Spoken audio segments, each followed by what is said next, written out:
Hey, special educators. Welcome to Teach, Taskbox, Inspire, the podcast dedicated to making your job as a special education teacher easier by making your instruction more fun for you and your students. Inside each episode, you'll learn how to get the most use out of your task boxes in the classroom. I'm your host, Lisa Holiday from Chalkboard Superhero, a veteran special education teacher passionate about empowering you with purposeful teaching strategies, helpful tips and tricks, and other classroom management tools that will help you thrive in your role. Let's get started with today's episode. Hey there, special educators, and welcome back to another episode of Teach, Taskbox, Inspire. I'm your host, Lisa Holiday, and today's episode is a little different. It's not about visuals or task boxes or classroom systems. It's about us, the teachers behind it all. We're talking about something that doesn't get discussed enough, what it's like to feel alone in your own school, and how to build a sense of culture and connection when sometimes feel like you're on your own little island, because let's be real, special education can be lonely. Most of the times you're tucked away in your own room, you're writing IPAs during lunch, and sometimes you're the only one in the building who really gets it. But here's the good news. You can build community and connection even in the loneliest environments. You can shift the culture around you, even if it starts small.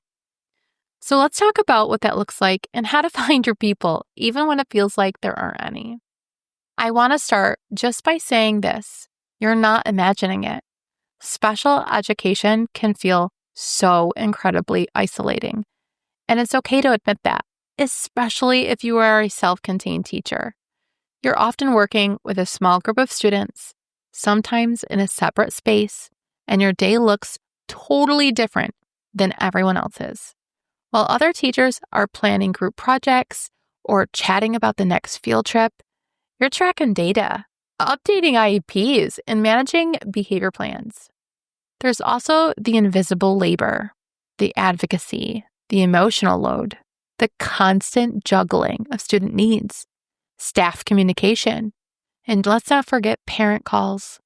It's no wonder you feel disconnected sometimes. And yet, here's what I've learned. You can't pour from isolation. We thrive when we feel seen, heard, and valued, just like our students do. So if you've been feeling invisible, let's start by acknowledging that it's valid. And then we'll move toward what can we do about it?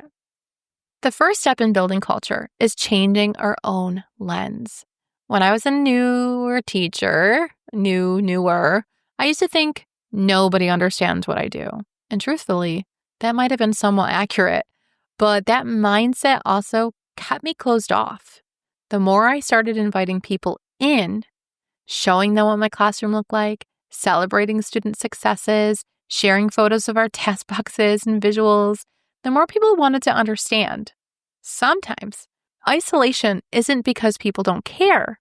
It's because they don't know what else to do. They don't know what you do. They have no idea who your kids are. They just see them in the hallway sometimes. So here's your first culture building strategy. Be visible.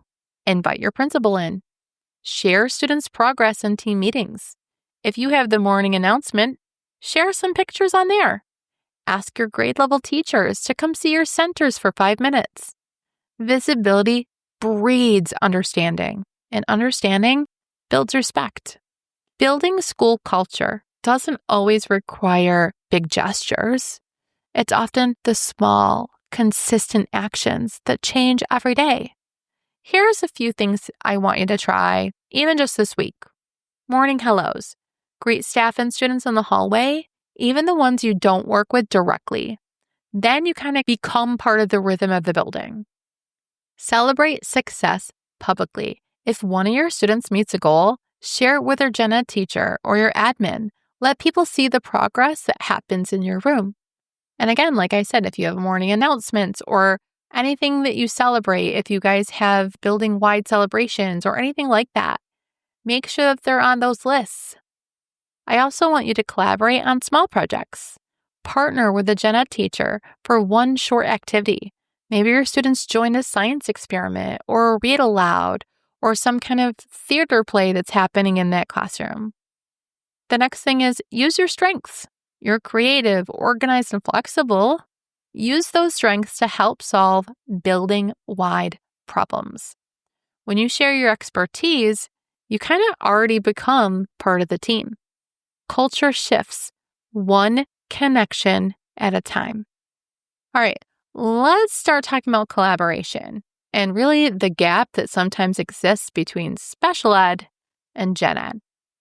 You know that feeling when a gen ed teacher says, "Oh, you're so lucky, you only have 6 kids." I cannot even tell you how often I would hear that phrase. And it's not that they're trying to minimize your work. They just hell of a don't understand it. And the best way to bridge that gap is through communication and curiosity. Ask to co-plan one small lesson. Offer to share strategies that have worked for a shared student. Use we language instead of I. So things like, "We've been working on transitions. Maybe we could try using the same visual cue in your room." That language says, we're in this together. And when gen ed teachers start to see your expertise in action, they start to view you as a partner, not just a service provider or that random lady who only works in that room down the hallway. So sometimes even when you're doing all the right things, your school just isn't there yet, and that's okay. That's when you build your culture beyond your building. Find your people online. Connect with other special educators through Instagram, Facebook groups, or honestly, even TikTok. I follow a bunch of people on TikTok, and I don't always feel so lonely when I know that things are happening to them too. You can also create a professional support circle that fills your cup when your local one doesn't. And let me tell you, there is something powerful about talking to someone who just gets it. Someone who understands what it's like to be in the hallway with a meltdown or to sit through a meeting where you're the only special educator in the room. Don't underestimate the value of virtual community. It's real and it matters. When you're feeling that disconnect or really disconnected, it's easy to forget that what you're doing matters immensely. A lot of times I would wake up and go, why am I even doing this? I hate this job. I've worked in so many different buildings, and there have been so many times where I felt just so isolated. I felt like I was on my own little island, and it could be really lonely. Thank goodness I had a lot of paraprofessionals at that time, and that is who my best friends were. I knew their lives inside and out, but don't always take that as the be-all, end-all. I want you to get out of that classroom and start making yourself more important to the school. I want you to get outside of that box. Start eating lunch outside of the classroom. Eat in the lunchroom. Stay a couple nights a week to chat with some of the teachers in your hallway. Sometimes we get so wrapped up in what we're doing in our classroom that we forget that there are other teachers in the building. You are shaping school culture just by showing up for your students every single day. You model patience, you model empathy, you're modeling inclusion, and those ripple out far beyond your classroom walls. So celebrate that. Put your students' artwork in the hallway. Send a thank you email to a para or a teacher who collaborated well. Be the encourager that you wish you had, because that kind of energy is contagious. And you guys, don't be afraid to break down some walls. If I had a student that I know could go sit down and listen to a read along or a story out loud, I would definitely walk up to that gen ed teacher and say, Johnny really does well listening to stories. I would love for him to come in and listen for 10 minutes. You will get pushback if that is not the norm in your building, but that's okay. You want to break those walls down and show people what your kids can do. Once you can get some of your students out and about, again, going back to that visible thing, you want to make you and your students as visible as possible. They're a part of this school just like anyone else is. And so the more you talk with these gen ed teachers, the more you talk with the front office, the more you talk with people in your building, the less lonely you're going to feel. So if you take one thing away from today's episode, let it be this. Culture isn't something you're waiting to feel. It's something you can build.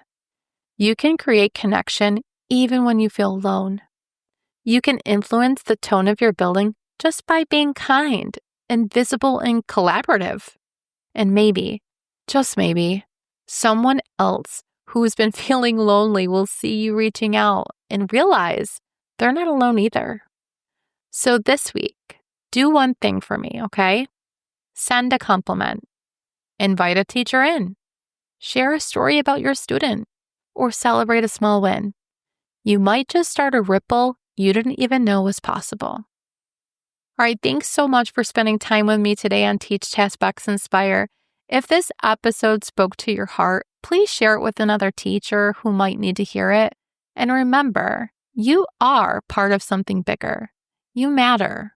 Your work changes lives. Until next time, guys. Bye-bye. Thanks for tuning in to this episode of Teach, Task, Box, Inspire. I hope you've gained some tips and motivation to fuel your week ahead. If you're ready to explore more strategies for empowering your students as independent learners, be sure to dive into my free training at chalkboardsuperhero.com/training. And don't keep all this knowledge to yourself. Share this episode with your special education teacher friends who could use some motivation and inspiration. One more thing before you go. If you're finding this podcast helpful and want to show support, head to Apple Podcasts and leave your rating and review. Until next time, keep teaching, task boxing, and inspiring.